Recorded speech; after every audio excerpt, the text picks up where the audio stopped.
Place 2 side panels into the base and thread a corner rod down through the side panels. Screw the corner rod into the base just a couple of times. Make sure the CakeSafe logo is in the bottom right of every side panel.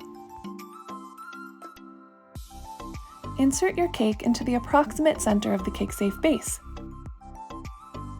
Add the 4th CakeSafe side panel and make sure all of the corner rods have the tabs facing out. The lid has slots that will perfectly fit over the CakeSafe corner rods when they're facing out. Now tighten down all of the corner rods so they are snug but not too tight. Put the center guide piece into the top. Then put your center rod into the guide piece and eyeball it so that the center rod is straight up and down. Then let the center rod freely drop onto the top of your cake. With 2 open palms, firmly and quickly press the center rod down through your cake.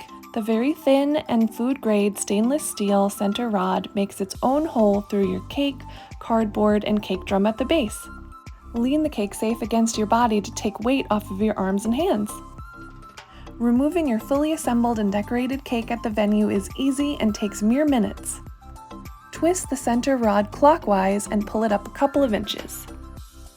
Then twist the black knob counterclockwise to unscrew it.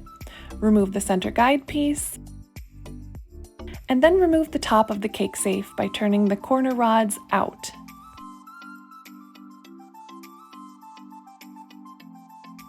Then unscrew the corner rods and remove 1 or 2 side panels. Slide the cake off of the CakeSafe base while still keeping the center rod in the cake.